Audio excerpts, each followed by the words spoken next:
नमस्कार मंडळी, मी भरत विजय चव्हाण तुम्हा सगळ्यांचं स्वागत करत आहे. मंडळी, आज आहे मराठा आंदोलन, आरक्षण आंदोलन याचा 5वा दिवस. याच्या आधी आपण या आंदोलनावर 2 व्हिडिओ बनवले होते. त्या दोन्ही व्हिडिओमध्ये माझं वैयक्तिक मत मी सांगितलं होतं की बाबा, माझं तर असं म्हणणं आहे की सगळीच आरक्षण काढून टाका आणि सगळ्यांना फक्त आणि फक्त त्याच्या गुणवत्तेनुसार काम असेल किंवा शिक्षण असेल ते मिळू दे.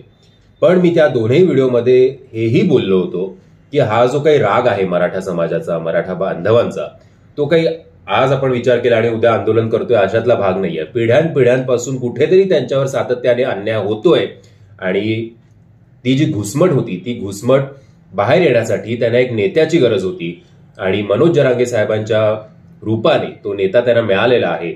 आणि या आधी त्यांनी जी काही आंदोलनं केली ती खूप शांतपणे, खूप संयमाने, कुठल्याही प्रकारचा कायदा हातात न घेता केली होती आणि त्या प्रत्येक आंदोलनाचं आपण कौतुकच सगळ्यांनी केलं होतं.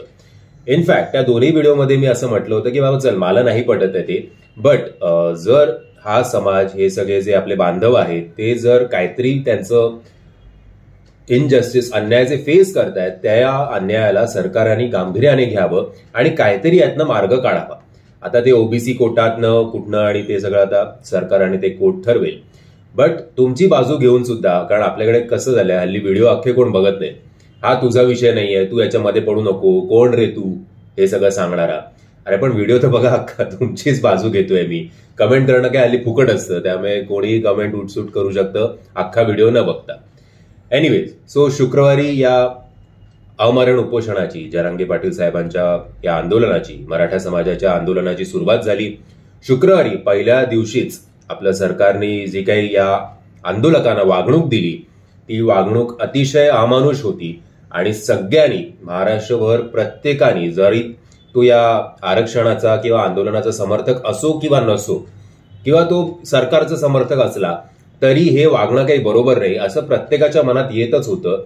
आणि सरकारला जे हवं होतं की तुमची अशी सगळीकडनं गळचेपी केल्यानंतर तुम्ही कायदा हातात घ्याल, तुमचा कुठेतरी संयम सुटेल आणि कुठेतरी सरकारला ती संधी मिळेल. ती संधी तुम्ही सरकारला अजिबात दिली नाही. तुम्ही अतिशय संयमाने तो दिवस स्पेंड केलात, शांततेत तो दिवस घालवलात, कुठल्याही प्रकारचा कायदा हातात घेतला नाही. सगळ्यांनी तुमचं तोंड भरून कौतुकच केलं. त्यानंतर दुसऱ्या दिवशीपासून, शनिवारपासून, जे तुम्हाला अन्न असेल, पाणी असेल, ते राजनैतिक पक्ष नंतर आले. आधी सामान्य मुंबईकरच त्या तुमच्या चांगल्या वागणुकीमुळे तुमच्या समर्थनामध्ये उतरला होता आणि त्यांनी ज्या ज्या प्रकारे शक्य होईल त्या प्रकारे तुम्हाला अन्नाची असेल किंवा पाण्याची सोय करून दिली होती. त्यानंतर उद्धव बाळासाहेब ठाकरेंची शिवसेना उतरली आणि मग मनसे सुद्धा आता उतरली आहे की जिकडे जिकडे शक्य असेल तिकडे तिकडे या सगळ्या आंदोलकांची मदत करा आणि त्यांना जी काही खाण्यापिण्याची सोय असेल ती करून द्या. आता पहिले 2 दिवस सगळ्यांनी तुमचं खूप कौतुक केलं. तिकडे तुमचे जे नेते आहेत जरांगे साहेब, ते अमरण उपोषणाला बसलेले आहेत. आता जे रविवारी आणि सोमवारपासून जे एक फेसबुक आणि इंस्टाग्रामवर रील्स बाहेर येत आहेत, त्यामुळे असं खूप दुर्दैवाने म्हणावं लागतंय की कुठेतरी तुमच्या आंदोलनाची जी गंभीरता आहे, तुम्ही ज्या प्रश्नासाठी इकडे प्रोटेस्ट करण्यासाठी आलेला आहात, ते सगळे प्रश्न राहतायत बाजूला.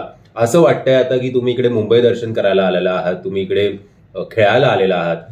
म्हणजे तुम्ही जे रस्त्यावर आंघोळ करताय गाड्या बिड्या अडवून, किंवा छत्रपती शिवाजी महाराज टर्मिनसवर तिकडे तुम्ही त्या रेल्वे प्लॅटफॉर्मवर झोपलात, आय कॅन अंडरस्टँड. ती आझाद मैदानावर शक्य नव्हतं झोपणं चिखल असल्यामुळे, बट तिकडे झोपलात. पण नंतर तुम्ही आता ट्रॅक्सवर उतरताय आणि एवढं करून मग त्या ट्रेनच्या जो काही प्रॉब्लेम होतोय सामान्य मुंबईकरांना, तो पण मी मान्य करतो की बाबा चल, मुंबईकरांना 4 दिवस त्रास झाला, कारण याच्या आधीची तुम्ही जेवढी काही आंदोलनं केलीत ती सगळा हा विचार करून केली होती. पण आता कुठेतरी तुमच्या या वागणुकीमुळे, एक तर मी बघितलं काहीतरी ब्रिजवर झोपळा बनवलाय मोठा, मग त्या मरीन ड्राईव्हवर खो खो खेळत होते, कबड्डी खेळत होते. म्हणजे तुमचा नेता तिकडे उपाशी बसलाय. तो बरं, आम्ही सगळे चल, आता हा परत माझा विषय नसेल, पण तुमच्या नेत्याचं म्हणणं तरी ऐका. ते तुम्हाला पोट तिडकीने तिकडे सांगतायत की बाबा माझं नाव खराब करू नका आणि आझाद मैदान सोडून जाऊ नका आणि असल्या सगळ्या गोष्टी करू नका. तुम्ही त्यांचं सुद्धा म्हणणं ऐकत नाही आहात. काल कोर्टाने शेवटी तेच केलं. आज परत दुपारी आय थिंक 3 वाजता सुनवाई आहे कोर्टाची. कोर्टाने काय सांगितलं की 5,000 एक तर परमिशन दिली होती, त्याच्यापेक्षा जास्त लोक आलेले आहेत, त्यांना परत पाठवा. आणि हे जे काय तुम्ही आझाद मैदान सोडून बाकी सगळे जे खेळताय सगळीकडे ते आधी बंद करा, कारण त्याच्यामुळे तुम्ही कायदा हातात किंवा मुंबईकरांना त्रास होतोय, अख्ख्या शहराला त्रास होतोय.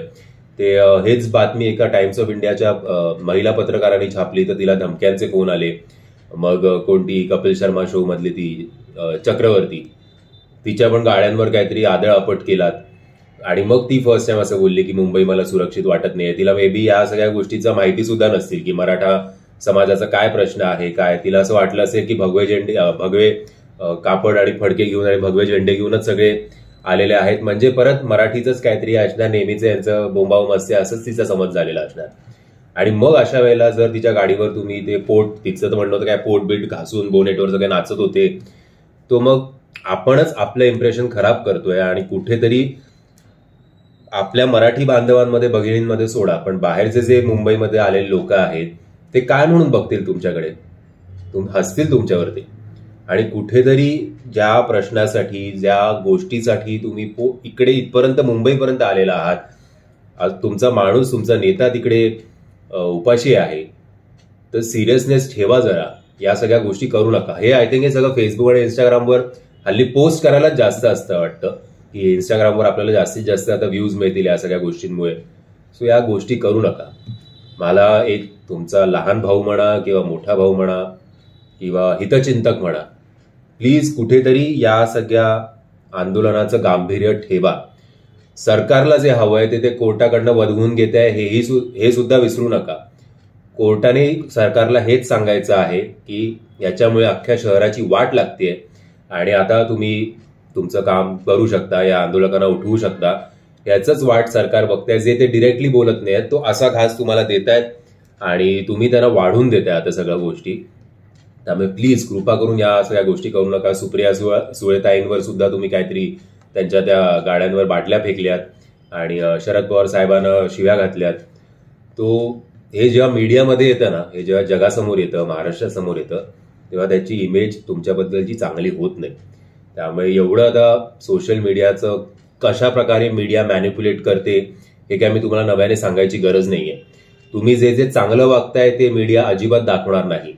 तुम्ही या सगळ्या जो बालिशपणा करताय तेच जास्त हायलाईट केलं जाईल आणि त्याच्यामुळे हे जे तुमचं आंदोलन आहे हे फक्त भंकस तुम्ही करताय, चेष्टा करताय असंच जगासमोर मांडलं जाईल आणि तुमच्या नेत्याची खूप खराब इमेज याच्यामुळे होणार आहे. एवढं लक्षात ठेवा. आणि जरांगे पाटील साहेब आता बघू आज कोर्ट काय सांगतायत, पण आमचं नाही तर त्यांचं म्हणणं तरी ऐका. आशा करतो तुम्हाला हा व्हिडिओ आवडला असेल. जर आवडला असेल तर लाईक, शेअर आणि चॅनलला सबस्क्राईब करा. आणि प्लीज जरा माझ्या बोलण्याचा राग न आणता जरा विचार करा या गोष्टीचा. जय हिंद, जय महाराष्ट्र.